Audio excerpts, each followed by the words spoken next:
Vejo o Senhor. Ezequiel 3, 12 e 13. Levantou-me o Espírito e ouvi por detrás de mim uma voz de grande estrondo, que levantando-se do seu lugar dizia: Bendita seja a glória do Senhor. Ouvi o tatalar das asas dos seres viventes, que tocavam umas nas outras, e o barulho das rodas juntamente com eles, e o sonido de um grande estrondo. Isaías 6, 1 a 8. No ano da morte do rei Uzias, eu vi o Senhor assentado sobre um alto e sublime trono, e as abas de suas vestes enchiam o templo. Serafins estavam por cima dele, cada um tinha 6 asas, com 2 cobria o rosto, com 2 cobria os seus pés, e com 2 voava.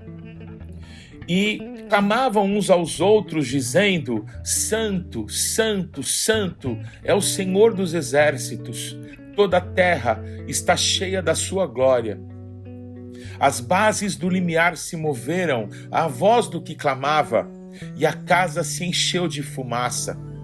Então disse eu: Ai de mim, estou perdido, porque sou homem de lábios impuros. Habito no meio de um povo de impuros lábios, e os meus olhos viram o Rei, o Senhor dos exércitos. Então um dos serafins voou para mim, trazendo na mão uma brasa viva, que tirara do altar com uma tenaz. Com a brasa tocou a minha boca e disse: Eis que ela tocou os teus lábios, a tua iniquidade foi tirada, e perdoado o teu pecado. Depois disso, ouvi a voz do Senhor que dizia: A quem enviarei? E quem há de ir por nós? Disse eu: Eis-me aqui, envia-me a mim.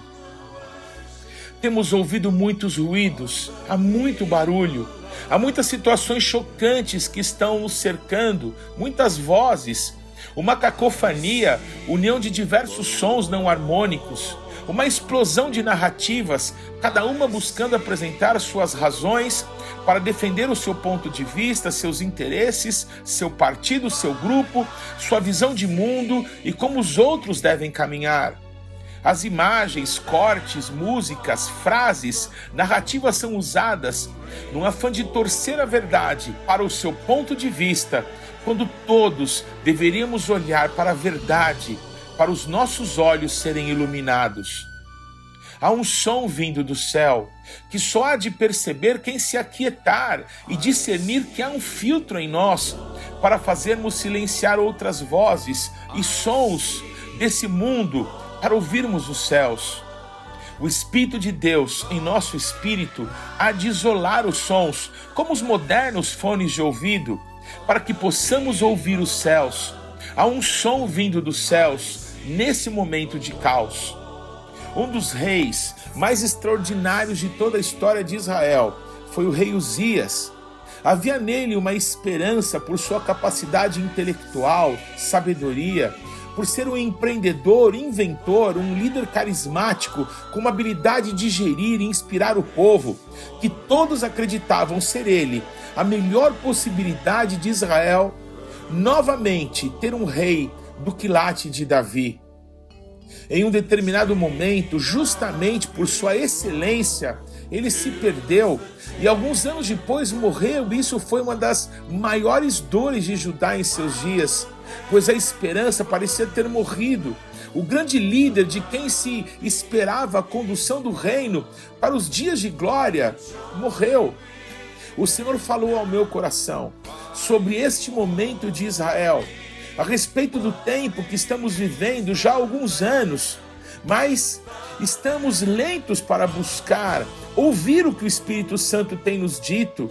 A nós, servos do Senhor, como igreja nessa geração e nesse tempo, temos nos dividido politicamente, temos idolatrado homens, temos levado disputas, divisões, pecados, crimes, violências, escândalos, vergonhas, orgulho, vaidade, mentiras, heresias, que têm ocorrido dentro do convívio de irmãos, aos tribunais humanos, aos podcasts, aos TikToks, Reels, as transmissões em 4K dos nossos púlpitos e os intestinos e as vergonhas da Igreja de Cristo estão sendo expostas diante do juízo de togados descrentes em Deus e sem o Espírito Santo para julgar as nossas causas. Cristãos neófitos têm sido levados de um lado para outro, já que são uma massa de manobra por não conhecerem a palavra de Deus, pois nunca houve interesse de fato de ensiná-los e tampouco interesse de muitos em aprender. É muito mais fácil comer pela mão dos outros do que abrir a sua própria Bíblia e discernir todas as coisas pela palavra de Deus e pelo Espírito Santo.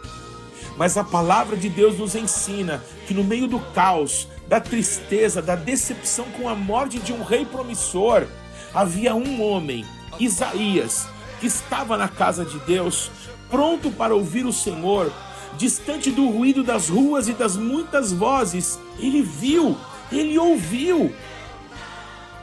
Ele viu o trono de Deus, ele se deparou com a soberania, o domínio, o senhorio, o governo, a eternidade e a santidade do nosso Deus. E esta presença gloriosa que ele viu encheu o lugar onde ele estava, assim na terra como nos céus. Isaías ouviu que santo, santo, santo é o Senhor e que toda a terra está cheia da sua glória. A realidade de quem vê e ouve a Deus é totalmente distinta de quem tem visto tantas coisas e ouvido tantas vozes desconectas. Isaías temeu a Deus e a sua santidade, e isso fez um tremendo bem a ele, pois o temor do Senhor é fonte de vida, e o temor do Senhor é o princípio da sabedoria. Isaías confessou seu pecado, sua iniquidade, e seu aconchego diante do trono da graça, nesse momento tão difícil, lhe rendeu provisão para ser liberto, curado, purificado do que lhe era tão danoso. Por sua confissão, os céus se moveram e Deus tocou a raiz do seu problema, porque Isaías foi totalmente verdadeiro com Deus. Isaías nos deixa esse testemunho para nos ajudar, para nos inspirar, para nos lembrar que quando confessamos os nossos pecados, Ele é fiel e justo para nos perdoar os pecados e nos limpar de toda a iniquidade. Imediatamente, reproduzindo a conversa do Pai com Cristo na eternidade, Deus pergunta, Isaías ouve, pronto para reproduzir também a resposta que Yeshua deu para todas as gerações, e em especial agora para a nossa. Mi eshlach umi uleich lanu, quem enviarei por nós? Hineni shalachni, eis-me aqui, envia-me a mim. Deus tem falado ao meu coração esta palavra. Me busquem, adorem, levantem adoração, orem, me busquem de todo o coração e me ouçam. Vou me revelar a vocês, vou falar ao coração de vocês. Voltem a temer o Senhor e se apartem do mal. Se arrependam e voltem atrás de posições que tomaram. Percam para ganhar, não busquem os seus próprios interesses, considerem os outros mais importantes do que vocês mesmos. Perdoem, porque eu perdoarei os pecados de vocês. Eu ouvirei dos céus o clamor de vocês.